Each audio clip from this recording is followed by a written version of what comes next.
सोचिए, क्या हो अगर एक पवित्र यात्रा, एक तीर्थ यात्रा, एक भयानक सपने में तब्दील हो जाए। आज हम एक ऐसे ही परिवार की सच्ची और बेहद डरावनी कहानी सुनने वाले हैं। तो होता क्या है जब एक तीर्थ यात्रा बहुत ही भयानक तरीके से गलत हो जाए। देखिए, ये सब शुरू हुआ एक परिवार के अचानक लिए गए फैसले से। उन्होंने सोचा, चलो वृंदावन चलते हैं। एक आध्यात्मिक यात्रा जो कि बड़ी पवित्र होनी चाहिए थी, लेकिन बहुत जल्दी एक बहुत ही डरावने अनुभव में बदल गए। तो ये कहानी है वृंदावन की एक लास्ट मिनट ट्रिप की। मतलब एक अचानक बना प्लान जो उन्हें एक बहुत ही बेचैन कर देने वाली खोज की तरफ ले गया।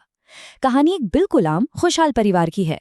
माँ, पिता और उनके 2 बच्चे, एक 16 साल की बेटी आराध्या और एक 12 साल का बेटा। वो सब वृंदावन की अपनी पहली यात्रा के लिए मतलब बहुत एक्साइटेड थे। पर उन्हें जरा भी अंदाजा नहीं था कि आगे क्या होने वाला है। अब जैसे ही वो लोग वृंदावन पहुंचे, उन्हें पता चला कि मेन सिटी का तो हर एक होटल पूरी तरह से बुक है। तो उनके इस अचानक बने प्लान में ये पहली बड़ी मुश्किल थी। पूरा वृंदावन खचाखच भरा हुआ था, एक भी कमरा कहीं खाली नहीं। अब मजबूरी में उन्हें शहर के बाहरी इलाके में कोई जगह ढूंढनी पड़ी। और बस यहीं से उनकी असली परीक्षा शुरू होने वाली थी। वो मनहूस होटल, पहली नज़र और खतरे के वो पहले इशारे। देखिए, घंटों तक इधर उधर भटकने के बाद आखिरकार उन्हें शहर के बाहरी इलाके में एक अकेला सा होटल मिला। पर पहली नज़र में ही ना, वहाँ कुछ तो गड़बड़ लग रहा था। एक अजीब सी बेचैनी थी हवा में, जिसे वो समझ तो नहीं पाए, पर उस वक्त नज़रअंदाज कर दिया। तो खतरे के संकेत क्या थे? पहली बात, होटल शहर से बहुत दूर सुनसान जगह पर था। दूसरी, वहां मेहमानों के नाम पर कोई था ही नहीं, मतलब एकदम खाली खाली सा। ऊपर से उसे एक बुजुर्ग मैनेजर चला रहे थे, जिन्हें ठीक से सुनाई भी नहीं देता था। और सबसे अजीब बात, वो नॉर्मल रेट से 2 गुना पैसा ले रहे थे।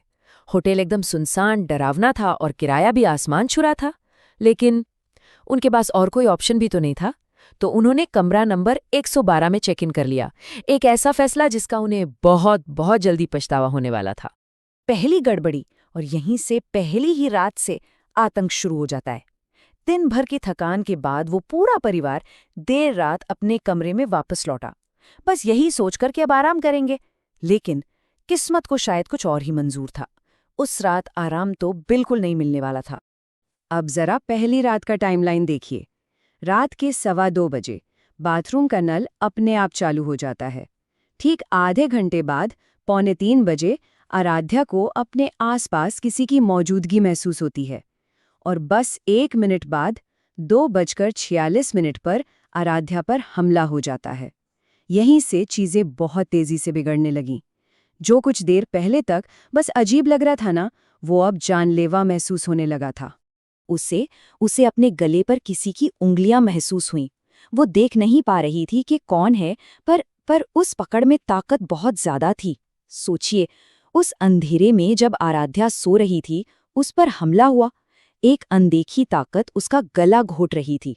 उसकी चीखें तो निकली, पर जैसे खामोशी में ही कहीं खो गईं। और उसका परिवार, वो गहरी नींद में सोता रहा, इस बात से बिल्कुल अनजान कि उनकी बेटी की जान कितने बड़े खतरे में है। और फिर आराध्या की मां ने बताया कि कुछ मिनट पहले ही उन्हें भी ठीक वैसी ही किसी मौजूदगी का एहसास हुआ था। अब पूरा परिवार बुरी तरह डर गया था, जाहिर है। लेकिन उन्हें ये नहीं पता था कि ये तो बस शुरुआत है। असली खौफ, असली आतंक तो दूसरी रात को उनका इंतजार कर रहा था। अगली रात हुई, और इस बार आराध्या की नींद तब टूटी जब उसने महसूस किया कि कोई उसका कंबल धीरे धीरे पैरों की तरफ से खींच रहा है। आधी रात का वक्त था। उसे लगा कोई चादर खींच रहा है, लेकिन जैसे ही उसने अपनी आंखें खोली, जो मंजर सामने था, उसे देखकर उसकी रूह कांप गई। उसके बिस्तर के पायताने, मतलब पैरों की तरफ, एक परछाई सी बैठी थी, और उसकी आंखें लाल चमक रही थीं।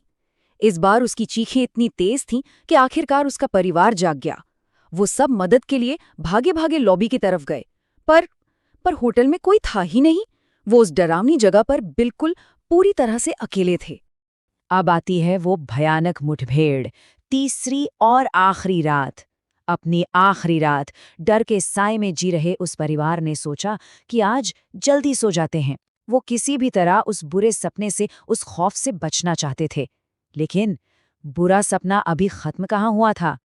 पर हॉल से आने वाली वो अजीब, वो बुलाने वाली आवाज, वो क्या थी? जैसे ही उन्होंने कमरे की बत्तियां बंद कीं, पूरे कमरे में अंधेरा छा गया। और तभी एक भयानक आवाज ने उस खामोशी को तोड़ा। एक ऐसी आवाज जैसे कोई उन्हें अपनी ओर बुला रहा हो। आराध्या झट से लाइट का स्विच ऑन करने के लिए बढ़ी, लेकिन पावर कट हो चुकी थी, लाइट थी ही नहीं। आराध्या ने लाइट जलाने की कोशिश तो की, पर बिजली जा चुकी थी।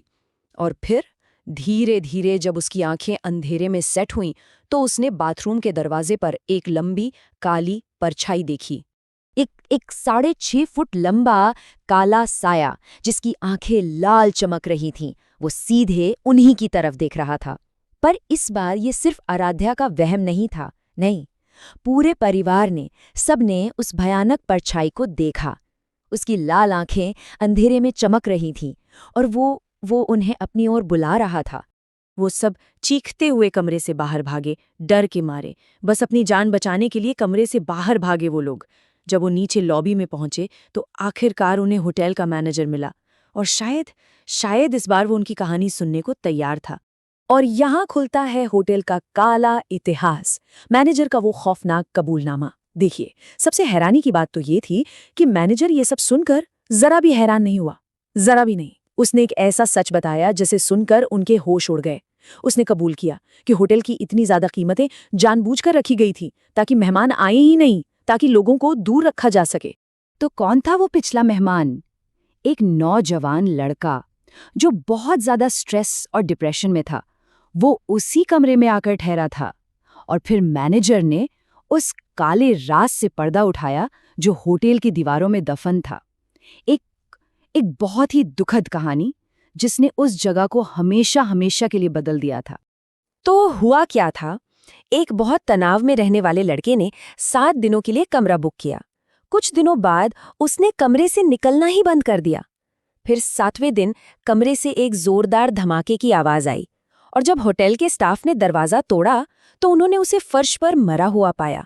मैनेजर ने बताया कि उस लड़के की दुखद मौत के बाद से ही उसकी बेचैन आत्मा इस होटल में भटक रही है और यहाँ आने वाले मेहमानों को परेशान करती है।